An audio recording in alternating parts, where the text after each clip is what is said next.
म- आपल्यासोबत स्वतः राज्याचे सहकार मंत्री सुद्धा जोडले गेलेले आहेत, बाबासाहेब पाटील. बाबासाहेब, माझा आवाज तुमच्यापर्यंत पोहोचतोय? हो. बाबासाहेब, महाराष्ट्राच्या जनतेच्या मनात एक सवाल आहे. तो हो. प्रश्न मला तुम्हाला विचारायचा आहे. सवाल हा बोला आहे, बोला. या राज्यातल्या शेतकऱ्याला कर्जमाफी मागण्याचा नाद लागलाय की ऐन निवडणुकीच्या तोंडावर कर्जमाफीचं आश्वासन देण्याचा तुम्हाला नाद लागलाय? मी पहिल्या सुरू खुलासा कालच्या संदर्भामध्ये अगोदर करतो. प्लीज. काल मी जळगावला जिल्ह्यामध्ये चोपडा या ठिकाणी गेलो होतो बँकेच्या उद्घाटनाच्या कार्यक्रमात. त्या भागात गेल्यानंतर त्यांना उदाहरण म्हणून मी कोल्हापूरच्या गोकुळ दूध संघाचं दिलं आणि मराठवाडा, विदर्भ आणि खानदेशामध्ये देखील आपल्याला तशा प्रकारची सहकारी चळवळ डेव्हलप करावं लागेल. आणि अर्बन बँकेच्या उद्घाटनाला गेला असताना अर्बन बँक असो की पतसंस्था असो, जिल्हा बँक शेतकऱ्याला कर्ज देतच असते, पण अर्बन बँक आणि पतसंस्थांनी देखील कर्ज शेतकऱ्याला द्यावं लागेल. मग दुधासाठी आपल्याला धवल क्रांती करावी लागेल. एका कोल्हापूर जिल्ह्यामध्ये 20 लाख लिटर दर दिवसाला दूध निघतंय.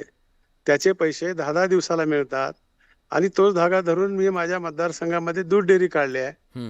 तर आम्हाला 10 दिवसाला पैसे भेटल्यामुळं आपला जो दैनंदिन जीवनाचा प्रश्न आहे, शाळेच्या मुलाची फीस आहे, मेडिसिन आहे, ते भागू शकतंय.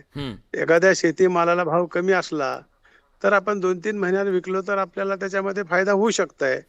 पतसंस्थेकडून आणि अर्बन बँकेकडून जर कर्ज घेतलं, याही ठिकाणी सर्वसामान्य लोक त्या संचालक मंडळावर विश्वास ठेवून पैसे ठेवतात, डिपॉझिट ठेवतात. हे कर्ज दिल्यानंतर आपल्याला याला कर्जमाफी मिळणार नाही. शेतकऱ्याच्या जखमेवर मीठ चोळण्याचं काय असं मी बोललो नाही किंवा शेतकऱ्याच्या विरोधात नाही. मी शेतकरी आहे. मंत्री झालो म्हणून काय झालं, आजही मी शेताकडे जातो. शेतकऱ्याच्या प्रश्नाला मी आतापर्यंत न्याय दिलेला आहे आणि भविष्यात देखील बडेसाहेब मी न्याय देणार आहे. त्या ठिकाणी शेतकऱ्याच्या काही भावना दुखावल्या असत्याल तर मी दिलगिरी व्यक्त करतो, माफी मागतो की असं मला बोलायचं नव्हतं, त्याचा विपर्यास केलेला आहे म्हणून एवढं समजून जनतेने घ्यावं. ठीक आहे सदाभाऊनी बोलले. सर.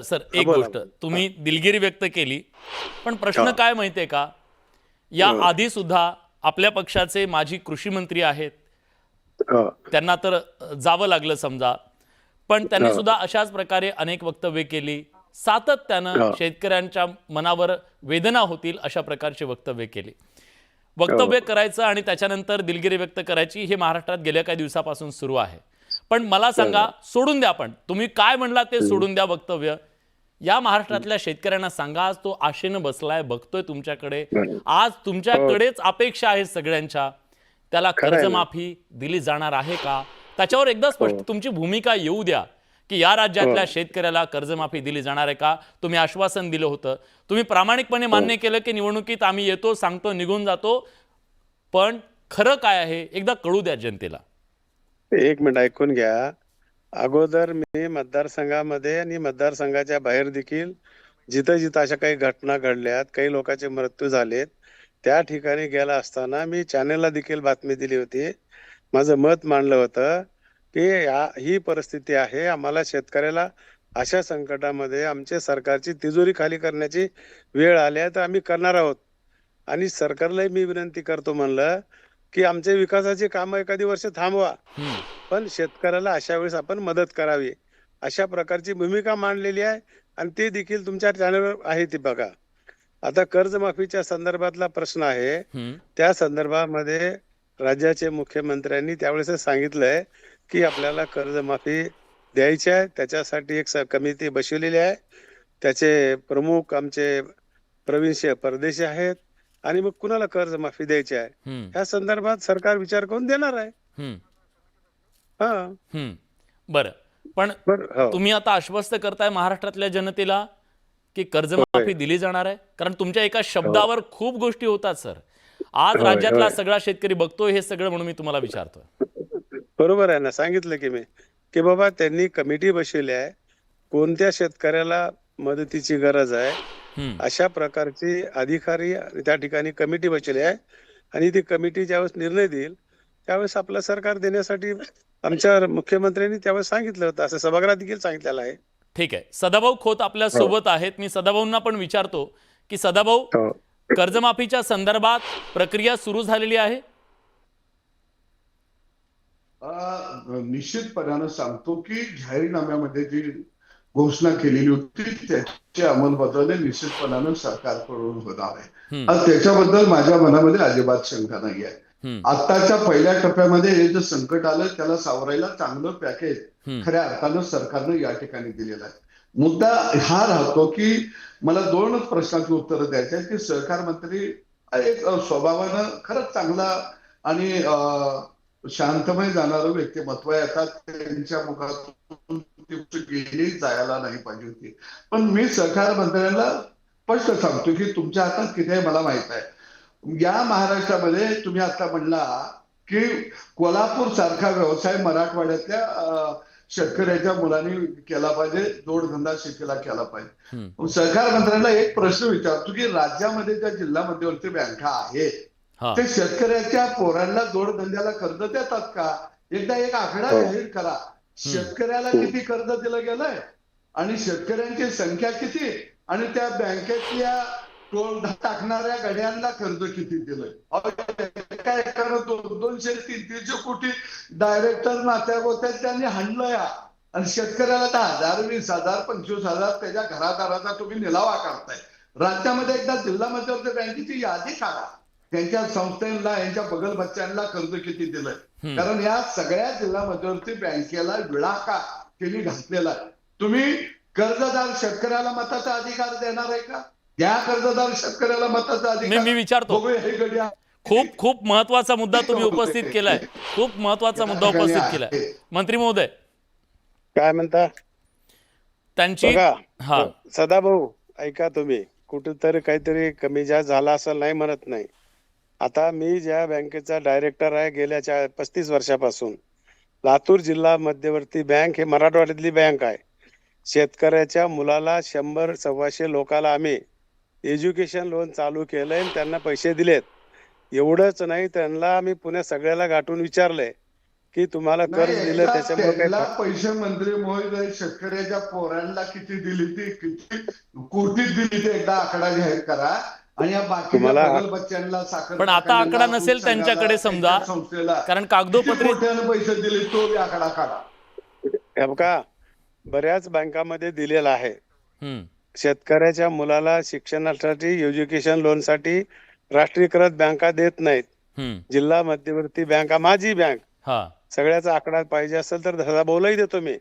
पण 125 लोकांना आम्ही कर्ज दिलंय. त्या लोकांनी कर्ज घेतल्यामुळं त्यांचं शिक्षण पूर्ण झालंय.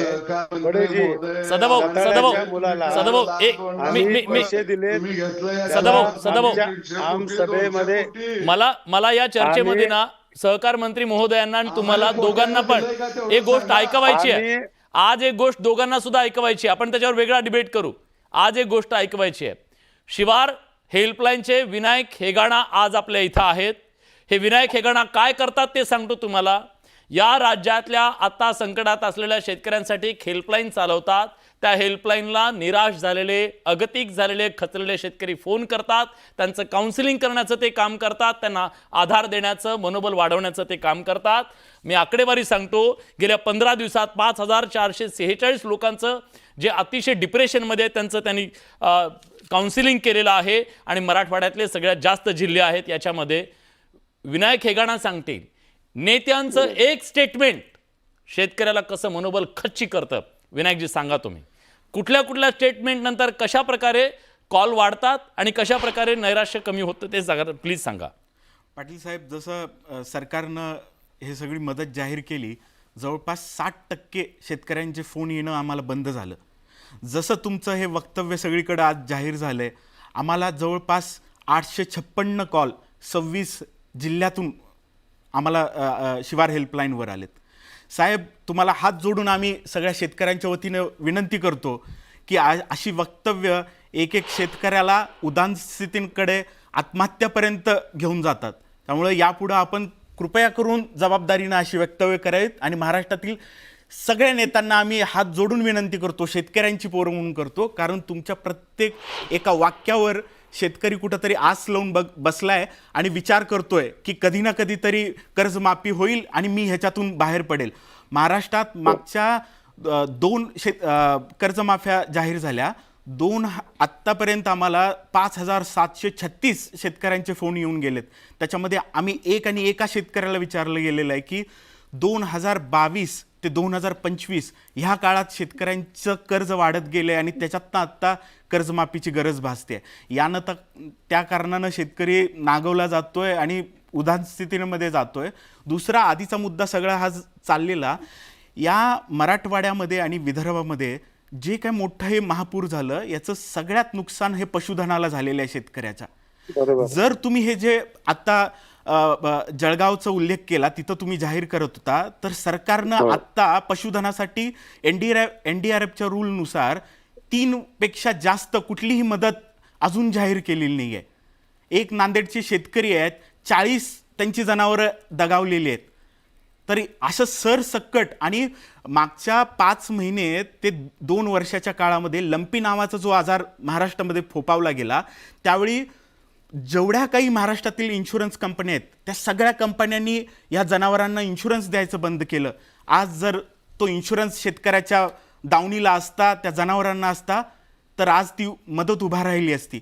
तर दोन्हीकडं शेतकरी नागवला जातोय. त्याच्यासाठी सरकारनं भूमिका घेणं, ठोसपणे घेणं. आणि तुम्ही जसं गोकुळचा, कोल्हापूरचा उल्लेख केला, तर अशा पातळीवर जर सरकार त्यांच्या पाठीमागं, जनावरांच्या मागं, शेतकऱ्याच्या मागं उभं राहणार नसेल, तर साहेब आपण दिलेलं उदाहरण हे फोल ठरेल.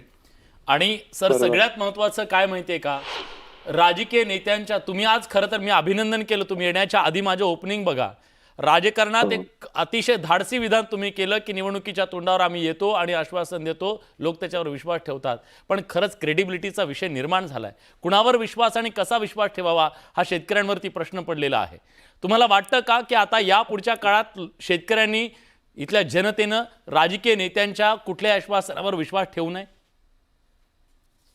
आता पहिला मुद्दा एक लक्षात घ्या तुम्ही, आपण सांगितलं नुकसान झाले ते आम्ही शासनाच्या निर्देशास आणून देऊ, जास्तीत जास्त मदत कसं देता येईल ते बघू. माझा विषय लाईनवर येण्याचा एवढाच होता की मी तिथे काय बोललो हे खुलासा करायचा होता. म्हणून शेतकऱ्याच्या काही भावना दुखावल्या असत्याल तर मी पुन्हा एकदा आपल्याला, आपण हात जोडलात मला, तसं नका करू.